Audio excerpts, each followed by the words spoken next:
Get over here! Yeah, because that's the thing, like, another obvious one would be, like, maybe, you know, if you're going to have, like, if you're going to have that sort of thing, I imagine you would sooner put in, like, you know, Marth, because, you know, Fire Emblem protagonist and whatnot. Yeah. Here's the thing, though, I feel like Marth would play way too similarly to Xianghua. I think so, too, yeah. And that's kind of the thing that I want to avoid, is, like, choosing a character who would play very, very similar. Obviously, like, that's not too much of an issue with Soul Calibur, because they've been killing it with guest characters lately. That's why Link was so great in Soul Calibur, too, because Link has such a unique fighting style. He has a unique, recognizable fighting style. Which is wild when you realize that he uses the bog-standard sword and shield. Yeah, but he's got, like, sub-weapons that he pulls out. He does weird jumps. Mm-hmm. He's got the spin attack. Yeah, he does the roll into attack. Like, they did a good job making, like, Legend of Zelda movements into a Soul Calibur moveset. You're not wrong, actually. Huh. Yeah. Like, I didn't even realize just how prominent that is. That's kind of neat. Yeah, like... I mained Link in Soul Calibur 2 because I am a little bitch.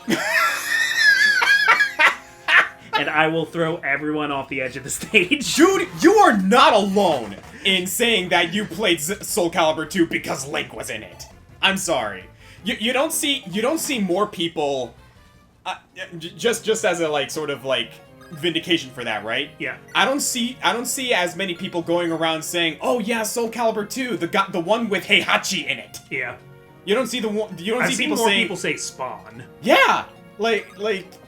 Like, I've seen Spawn, but, like, not nearly as much as, like, people saying, "Oh, yeah, the one with Link in it." Yeah. Everyone remembers Soul Calibur 2 because it was the one with Link in it. My understanding is that, like, Link was the most popular, then Spawn, then Heihachi. Yeah. Which I still think Heihachi's cool. Oh, Heihachi's great. I think that's cool. I also think part of it is because, like, from what I'm to understand, people were able to access Soul Calibur 2 way easier on the GameCube. Yeah. Because, like, that was the whole spiel, is, like, you know, based on the console that you got the game on, determined the guest character you got. If you got it for PlayStation, you got Heihachi. Yeah. And they made Spawn on original Xbox. Yep. And they made Link's rival Raphael for some reason. Yeah, I don't remember what actually happens, like, story-wise for that. I think you're in the church and Raphael's like, "Yes, here I will confront Inferno and finally put it in," and Link's like, just like yeah! Yeah, he's just like jumping around in the background and comes up, "See, I do it!" You pretty much. like that's the thing though. Link's story in Soul Calibur 2 was a whole lot of nothing. His story was really like he just showed up. Like, he showed up and he was like, "Okay, you know what? I probably should do something about."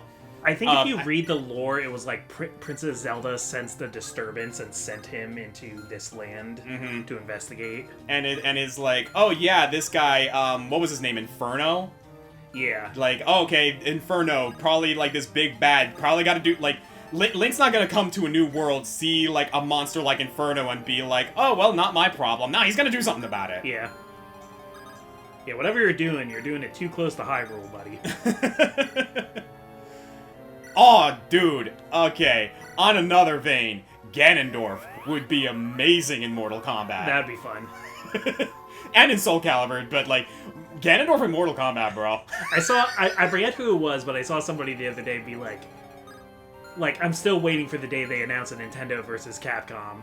I want to see Ganondorf fight, and they're like, oh, they would probably just, like, reskin Marvel characters into Nintendo characters. Like, maybe Ganondorf would use mostly the Magneto moveset, and he's like, why do you think that would dissuade me from wanting to play it? That's also true. Though, nowadays, personally, I feel, if they did that, I feel like his moveset would be closer to Thanos.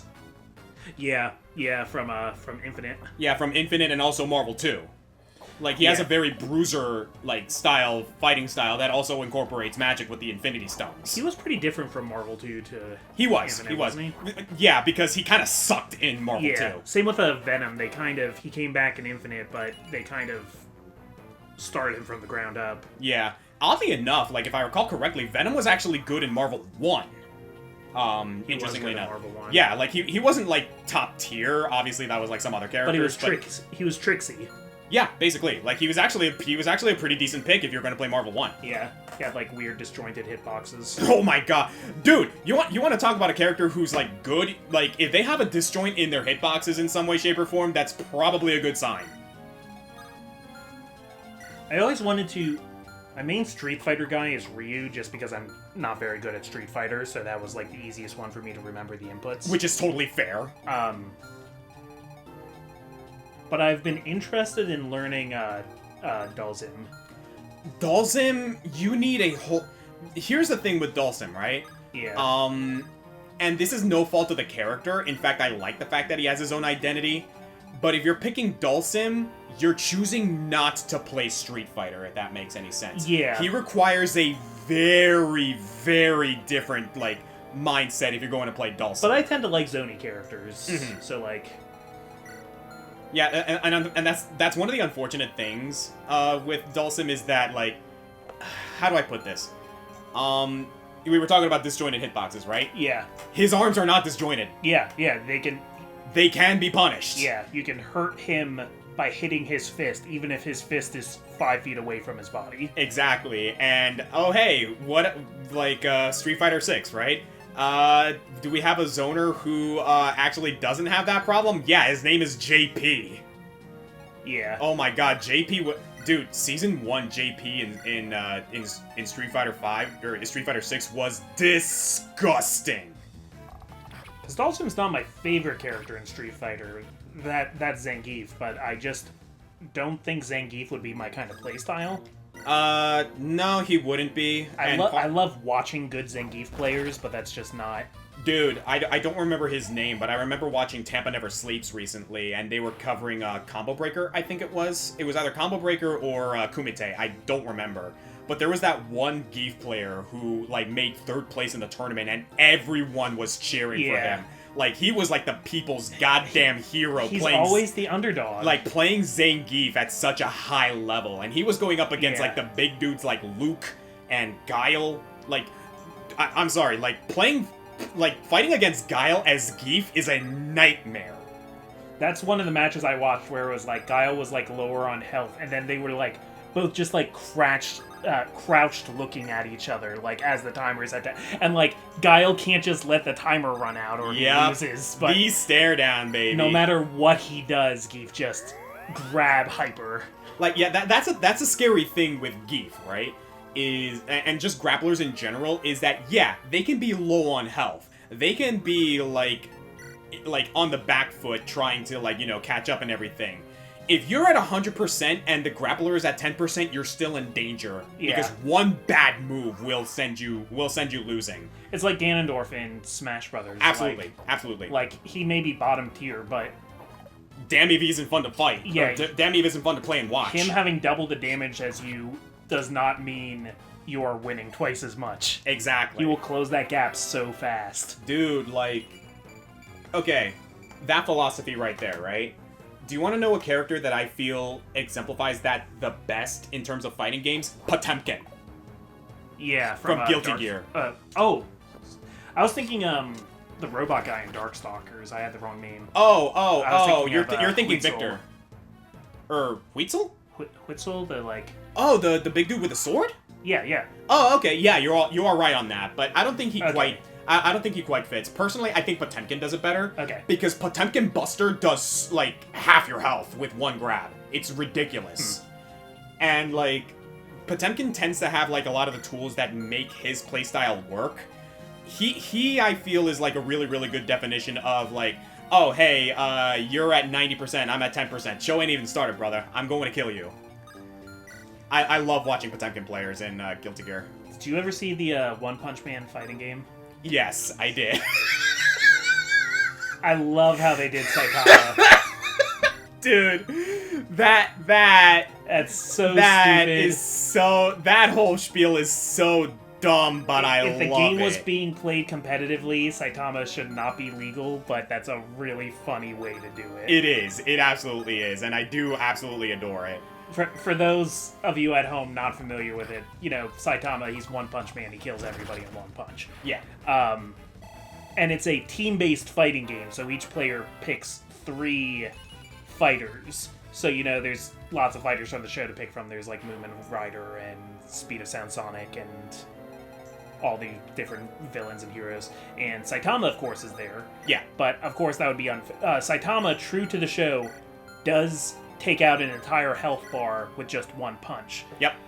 But when you start the fight, if Saitama is on your side, Saitama has overslept and is on his way to the fight. So you only get 2 characters, and you need to last until Saitama gets there.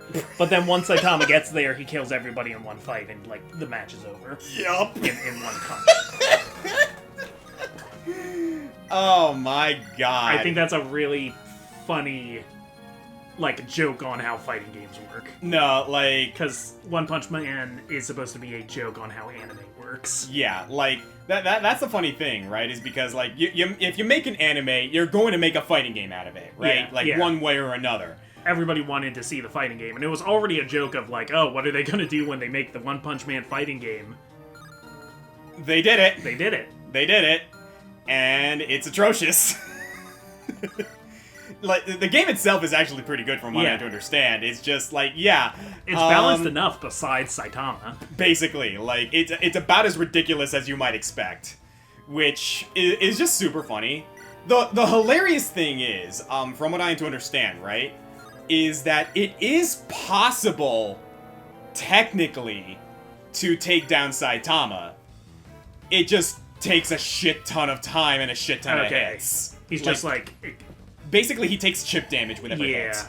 Yeah, he's not, like, actually invincible, but he takes very little damage from attacks. Yeah, you can damage him to the point where, like...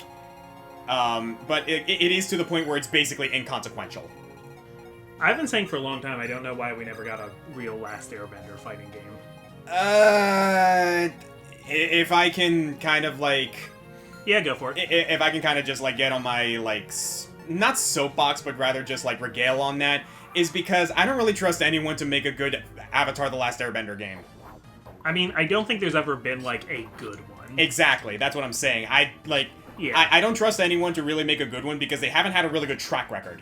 Platinum Games really did a surprisingly bad job. Like, for real, this is Platinum Games we're talking about. Yeah. The guys who did Bayonetta. Yeah, they obviously put their B team on that one. Like, seriously, like, you think, like, you know, making a beat-em-up style game with, like, all 4 elements sounds like a really, really good time. Yeah. Holy smoke, that game is garbage. It's not just like they were phoning in a license game, because they also made that one Transformers game, and that game's pretty sick. I would not be surprised, however, if there was some licensing interference, because, like, you know, I wouldn't be surprised if, like, you know, the property owners were like, oh, no, we can't do that, kind of thing. I feel like probably they just, like, didn't have enough time with it. Maybe. Like, and it sucks, too, because it's like, you know, Avatar The Last Airbender is ripe with possibilities for a good game. Yeah. Like, for a good beat-em-up, for a good fighting game. There's a more like, recent game that's, like, more in the style of, like, a beat-em-up with, like, puzzles and stuff, and, like, it's also pretty bad. Like, it's just, like, boring. Ah, okay. Like, all the fights are the same. Mm-hmm. There's not really, like, enemy AI. Oh, gotcha. Okay. Yeah, like, there's plenty of those, like, you know, D-list fighting games out there. God knows, one of the most infamous ones, is the Sailor Moon fighting game back on the NES, which was really, really garbage. I never played that one. That's the thing, though. It's like, there's a balancing act, right? Because there are some, like, trash, like, garbage, fighting games that people still enjoy playing purely because of, like, you know, oh yeah, we know that this game is garbage, but we kind of own it. Yeah. Look up Fight of Gods. Yeah, I'm fine with that. Like, Fight of Gods is a horrible game. It is not a good fighting game by any stretch of the imagination. It's funny as hell. And that's what people love about it. If you don't take a game too seriously and, like, you kind of find value in, playing a game purely for the laughs, especially certain fighting games, like, you're gonna have a good time with it no matter what. Oh, dude, I remember playing, I remember hanging out with my friend Fred, right? Yeah. One of my neighbors. Yeah. And he has, the Sega collection on, the Switch, right? Okay. Which you have too. The Sega collection, is it the Sega or the NES collection? I don't remember which one. But it has a couple of titles that are like really, really bad Street Fighter spin-off knockoff games. Okay. And they're bad. Like, they are not good. These are not good games at all. We had so much fun playing them because it's like, oh my god, this guy plays like Blanca. This guy's the Zangief. Like, and it's like, it's not good. It's not good at all, but we're enjoying ourselves because it's just funny. Yeah, that's definitely, like, you could definitely get a few hours of fun out of stuff like that. Mm-hmm. Like, or, I think we talked about it on this Let's Play before, but, like, the community that grew around Sonic the Fighters, which is not that good of a fighting game, but, like, people were like, okay, it's not that good, but, like, it's equally bad for both players, so, like, we can get really strategic with it. Which is super hilarious. Yeah, like, and that's kind of like one of the things is, like, you know the classic meme, if it's statted, you can kill it. Yeah. In D&D. When it comes to video games or, like, especially competitive fighting games, if it exists, there's a tier list about it. Mm-hmm. Like, it doesn't matter how obscure the game is, there is a tier list somewhere out there. Someone analyzed this game. And that's just part of the fun, you know? Yeah. Oh, man, now I want a Fire Emblem fighting game. Yeah, I don't know how they would go about it. There's a few different ways you could do a game like that, but... Mm-hmm. Like, I don't imagine they can't do it, like, for a couple reasons. One, they did dip their toes into a Musou game, which the first one didn't really work, but I'm an advocate for Three Hopes. I actually think Three Hopes is pretty good, you know? Yeah. Like, it functioned, it was a good, it was a well-balanced game overall. Like, obviously it still has some issues, but those issues are just kind of like the usual I've heard people Musou who like, game trappings. Yeah, I've heard from people who like Musou games that it's a good Musou game. Yeah, like, so I don't doubt that they could do a fighting game. Now that I think about it, like, yeah, Nintendo hasn't really dipped its toes into a lot of fighting games except for Smash Brothers. Smash Brothers really is the only one, and before that, that game that Sukapon comes from, I forget what it's called. Sukapon, you're gonna have to remind me. He's an assist trophy in Super Smash Brothers. It's sort of the game that... It's sort of like the prototype Smash Brothers that was on the Super Nintendo. Oh, yeah, I know what you're talking about. It's like fighting robot something. Mm-hmm. Yeah, because I'm trying to think back, like, to, like, previous games, because, like, I know fighting games appeared on Nintendo consoles, like, you know, Street Fighter and whatnot. You remember Clay Fighter 64? Oh, yeah. Oh, God, that game was something else, man. Not a good one. Just gonna say right now, it is not a good game, but it is also one of those jank, funny, you play this because it's stupid games. And they had Earthworm Jim for some reason. Yeah, funny cross... because it's a fighting game, you have to have guest characters. Oh, man, Okay, so, speaking of another thing that popped up with that, right? I am honest to God hoping that we see the development of Tekken 8, and I want to see our prediction of Walter White getting in there. Yes. If that happens... Guys, it's such a good idea. Dude, if that happens, I am so sending that countdown to like, Bandai Namco and saying, called it! Goddamn called it! White phosphorus bombs and throwing a pizza. And it goes, Walter wins. And he goes, you're goddamn right. Please, Bandai Namco, make this a reality! That would be amazing. Love Breaking Bad. I never got into Breaking Bad, personally, Good but show. that's also because I'm not really one for shows like that. Good show, very quotable. Oh, yeah, absolutely. I'm the one who knocks. Classic. I think I'll have Inez handle this guy who's got a tomahawk and a hand axe. More seriously, though, I am with the group of people who are saying that Tifa should be put in Tekken 8. Honestly, I agree. Tifa would be great in a Tekken game. And apparently, Sarada teased the idea. Yeah, he didn't necessarily confirm or anything. Like, it's not a tease as in like, oh hey, guess who's coming? No, he was discussing with fans about it. I mean, like on Twitter, and I'm like, Sarada, please! Like, Noctis was in Tekken 7, and that's because Final Fantasy 15 was coming out around the same time, so it was, like, relevant then. Final Fantasy 7 is extremely relevant right now. Dude, make it a reality. Please, that would be everyone's dream come true, and I guarantee you, if Tekken 8 did that, you're gonna have droves, like, a whole army of Final Fantasy, like, fans and Tifa simps coming in to play Tekken 8. There are people who will pick up that game just for Tifa. Absolutely. Abso-freaking-lutely. Plus, I feel like she would just fit in with that cast really well. I could see her with, like, Elisa and, like, that kind of group of characters. Mm-hmm. Oh, you know what? Actually, now that you mention that, right? You want to know who, like, going back to the Fire Emblem conversation, right? Yeah. You want to know a character who actually would make a great Tekken 8 character? Who are you thinking of? Alear! How do you figure? I don't disagree, but I'm not... I'm not a fan of Alear. I'm just going to say right now, but one of the main builds for Alear is, like, the Divine Dragon, and he uses martial arts. Yeah, because monk weapon, yeah. Yeah, he uses martial arts, he uses ki, he uses, like, Divine Dragon ki and whatnot. I think that would be an amazing addition for Tekken. That'd be fantastic. Like, again, I'm not the biggest fan of Alear, but like, I'm not gonna sit here and say that their, like, you know, combat design isn't rock solid. Sorry, I'm thinking here. No, that's okay. I'm trying to think of other Fire Emblem characters for Tekken 8 then. Another character that was my immediate thought, not a protagonist, mind you, so I don't think it would work, but if we could do it, Raphael. Yeah. Like, just Raphael or Balthus from Three Houses. Yeah. Either of them would work. Okay, what do you have? A battle axe? I'm actually gonna have, Marissa handle this. Mainly because you're a little bit healthier on weapon energy. And I gotta remember the Zombato works.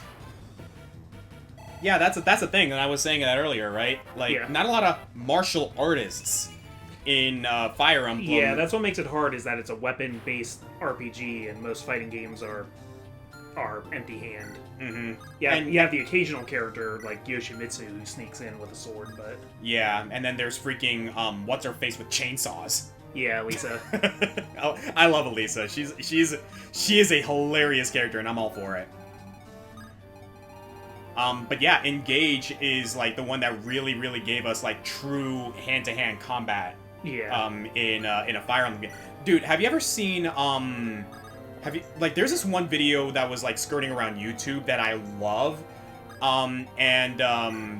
it was a video of the arena in, Fire Emblem Engage, and I think it was John and, Alear, like, one is a Kiadet and the other was a Divine Dragon, and they were, like, going at it, like, Soul Calibur, like, Tekken style in the arena, like, dodging each other's attacks, and it was just so cool to watch. Which is also a testament to how good, Fire Emblem Engage's, like, animation is. Like, again, super, super pretty game. So what other, if there was, like, a Tekken 8 port on Nintendo consoles, on Switch... Yeah. Who else could you see as, like, Nintendo's, like a bonus character, the same way Link was in Soul Calibur 2? Okay, so straying away from Fire Emblem, but, like, rather any Nintendo character that I think would make a good Tekken representative. Yeah. Oh, jeez. So here's mine. Yeah? Fox McCloud. Ooh! Oh, okay, hang on a second. He would have the gun, but he wouldn't really be able to super spam it. Yeah. It would just, like, come into some of his combos or something. He'd, like, bring it out after, like, a 4-hit combo. It would be a lot of kicks. He would have the, like, deflector push away. Mm-hmm. Oh, that actually sounds really sick. I will say, like, I think a good way to do that is, like, have, like, his blaster work similarly to how it does in Smash Brothers, in that it doesn't flinch. Yeah. But if you pull it out, you gotta pull it out at the end of combos because, like, to tack on damage. Yeah. Because if you pull it out raw, it is super unsafe. Yeah. Like, he pulls it out, okay, a lot of frames to bring it back. That's like, invitation for the enemy to punish. Yeah, but you could do lots of, like, kick away, shoot them 3 times, and then reposition or something. I'd be down for that. I think that sounds awesome. In a similar vein, not necessarily, nah. trying to think. I'm sorry. Like, same idea with the whole blaster thing. Yeah. But not quite the same. But Zero Suit Samus. I think that could be really cool. Like, have Samus in her Zero Suit. She'd Like, be great. I think she'd be fantastic for Tekken. Yeah. Who else? Oh man, I'm having fun with this conversation. Captain Falcon. Oh my god. Let somebody Falcon Punch. Oh my god, why didn't I think of that? That'd be awesome. Ganondorf again. I think Mario, like, has an interesting thing. I'm afraid that, like, he would have to be, like, short, and then, like, shorter characters in fighting games like that are always kind of an issue. Hi, Yoda. Yeah. Yeah, I don't want to create another Yoda in Soul Calibur 4 situation. Yeah, no, that would be... that would be problematic. Not saying that it couldn't work, mind you. Like, I could definitely see Mario, like, working in an environment like that. But the whole short character thing does have the potential to be kind of like... Yeah. Oh, wait a second! Little Mac! Yeah. Little Mac is very short, but he's not, like... He's like Leo short. Yeah. He's not Mario short, he's Leo short. Yeah, I think he's within the realm of it not being, like, an issue. Yeah, like, he would be like the same size... He would be like the same height as Leo. Yeah. So, yeah, I think that would work great. On another vein, this one's a bit more silly, but I still think it would be a good idea. Yeah. Is, we have a panda, we have a kangaroo, we have a bear, get a gorilla in there. Yeah. Dude, Donkey Kong. Donkey Kong would be awesome. Like, Tekken is where he could legit say it's on like Donkey Kong. Yeah. Oh man, dude, that would be so sick just having like him and Kuma squaring off. Like, that would be awesome! That'd be awesome. I want to see Donkey Kong fight Kuma. Hell yeah! I'm looking at my amiibos. You know, I'm actually... I glanced over, right? I'm surprised Yeah. we haven't seen Terry Bogard in Tekken yet. Yeah, we had Geese. We did have Geese, you're right. And Geese was awesome! They probably called Terry, and Terry was like, "Ah, nah, if Geese Howard is there, I'm not coming." You're not wrong. You are not wrong. Because he probably would have thrown Geese out a window. Sheik would be a neat character in a game like that. Ooh! Oh, yeah! Apparently, Retro Studios a long time ago was working on a game that was starring Sheik that, like, did not get greenlit. You're not bullshitting me here, are you? I'm serious. It was just a pitch. It wasn't really picked up. But they had, like, ideas for this really weird experimental adventure set in Legend of Zelda. Yeah. That starred Sheik. Aw, I want that now! Right? What? Right? That sounds awesome! Please! Yeah, no, like, that's the thing, like, people have been, like, hankering for, like, some other characters to get their own, like, you know, game, like, you know, better represent sort of thing. Just gonna say right now, Princess Peach Showtime? Fun! Super fun! Yeah. Was it a fantastic game? No. Was it a very, like, fun and interesting game with a lot of really nice charm? Absolutely. I loved Princess Peach Showtime. Would you say it's better or worse than Super Princess Peach? I can't really say a one way or the other. It's different. Okay. Like, it's kind of unfair to compare the two because they're very, very different games. Like, of course, they're not, like, mainline Mario games, so, like... Yeah. You don't need to hold them to that standard. Exactly. Like, you can definitely tell that they didn't put, like, all their, like, you know... Yeah. They didn't put every single piece of, like, you know... microscopic effort that they could into these games, but they were still good games, you know? They're still fun. And that was the main takeaway with me with Princess Peach Showtime. It was fun. I had fun. It was a short adventure, but would I play it again? Yeah, I would. I think part of the trouble with the video game industry right now is that there's not enough games like Super Princess Peach that are, like, medium size.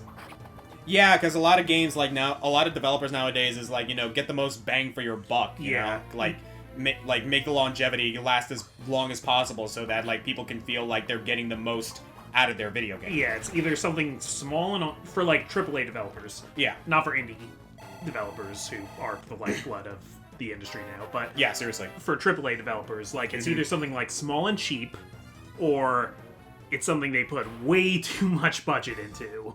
I agree. Which is funny, right? Because I feel like Nintendo is, like, not doing that. Because they've been putting out games that have that bite-sized length that still manage to feel like they're worth it. I will say that Princess Peach Showtime, I don't remember the pricing of it, I think could have been a little bit cheaper. Same thing with, It was like $50, I think, yeah. Yeah, same thing with, Super Mario Brothers Wonder. Like, it was a nice bite-sized, like, adventure. I beat that game, like, very, very quickly. Yeah. Another game, however, that I feel like, it holds to that same philosophy of, like, short and sweet, but still, like, very much worthwhile, was Metroid Dread. Yeah. Like, I think, like, Dread is not that long of a game, but damn if it isn't great.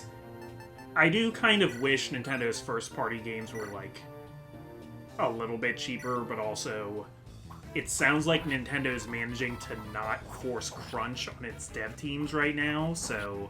Yeah. You ever see that meme that goes around of Sonic, like, reclining, and he's like, I want shorter games that are more expensive, that's something for the... And I'm not kidding, like... Yeah. Like, I'm willing to spend more money for the developers not to have to crunch. So, like... Yeah, I have seen that. Yeah.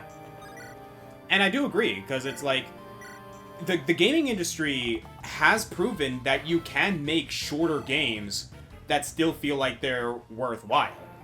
And, kind of like going back to Fire Emblem for a moment, I feel that Fire Emblem does that relatively well. Not to say that Fire Emblem games are, like, super short. They're not. They can be very, very long. They're not, like, the highest budget titles ever. No. Like, you could tell I don't want to say skimp, because that makes it sound like they're bad, but, like, they don't put everything into the graphics. They don't put, like, every, you know... They don't put, like, every single bit into... The graphics like... do what they need to do. They look nice and they present the information, but, you know, you're walking around Garrick Mach and you see some, like, flat-ass Apple textures. Yep.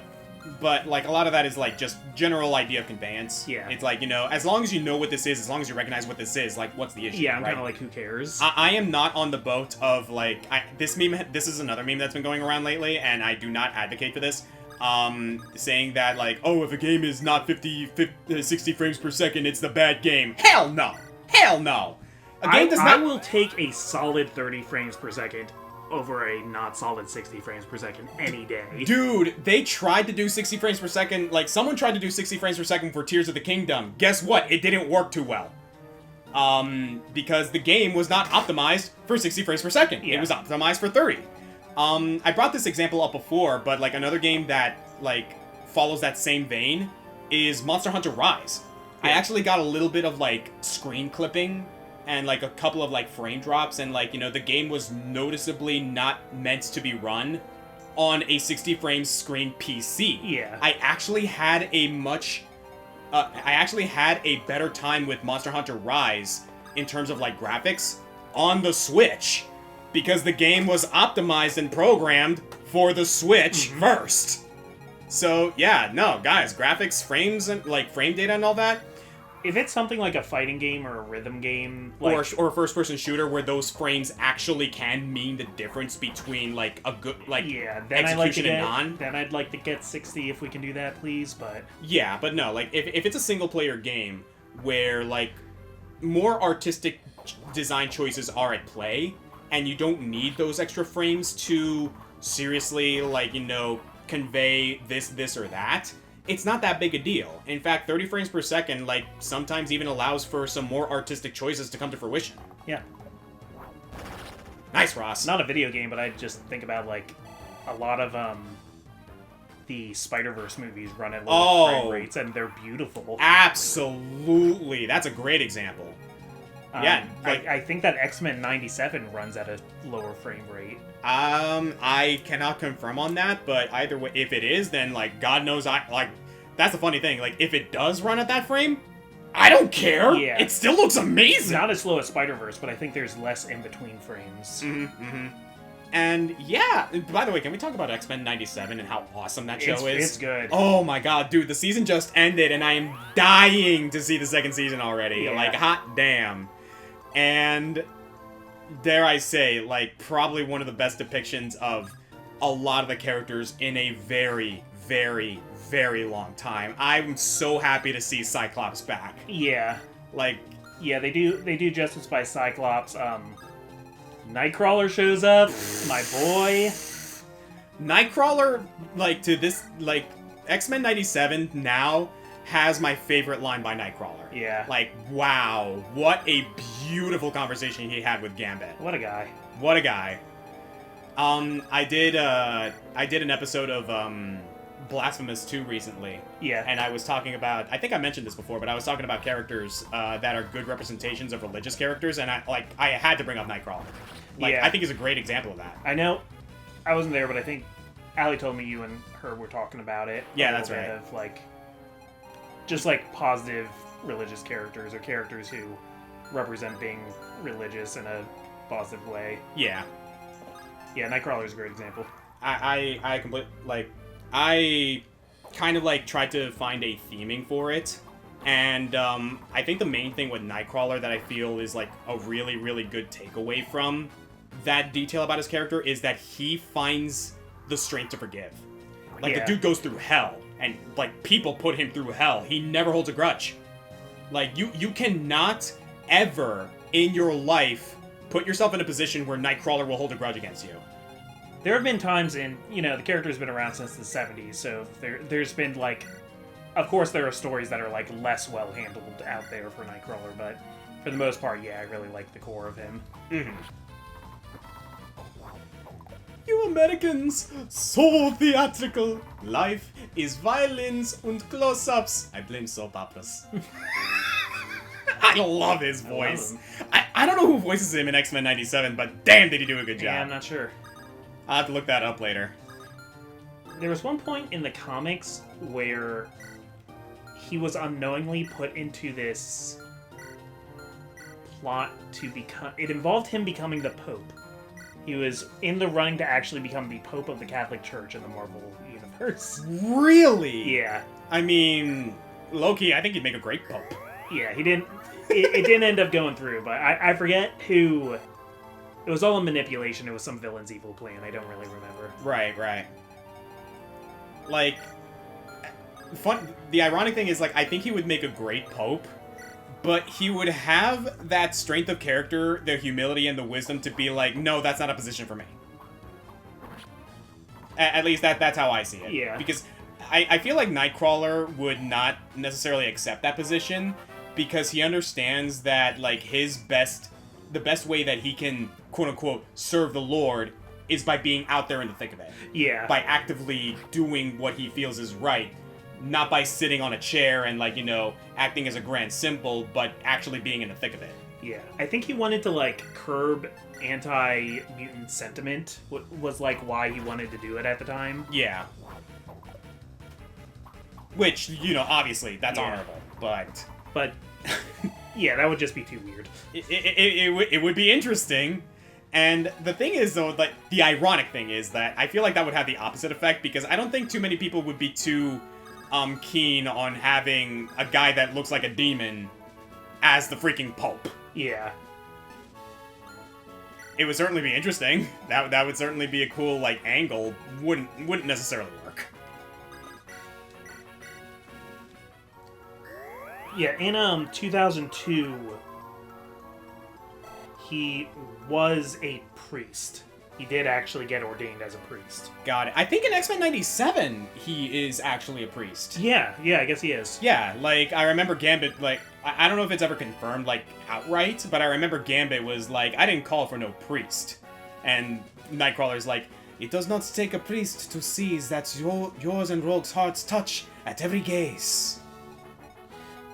In the Marvel Comics, Nightcrawler became a priest in Uncanny X-Men number 408 in 2002 by Joe Casey and Sean Phillips.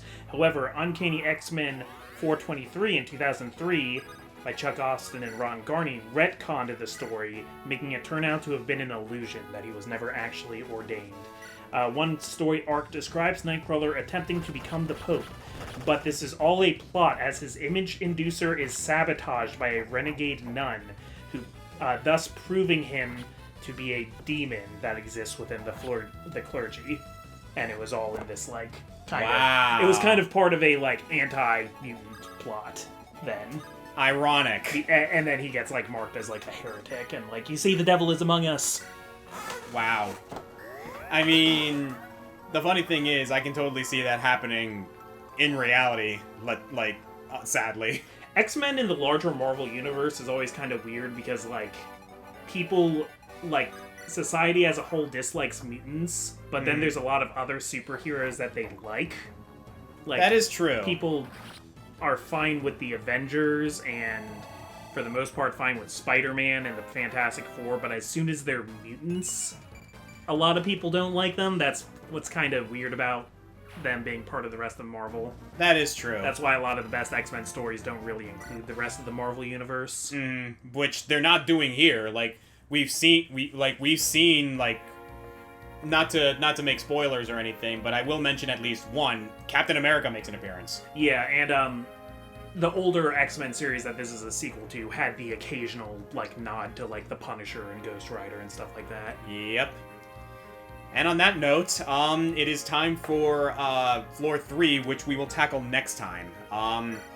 This is the one where like things. Hey, wait a second.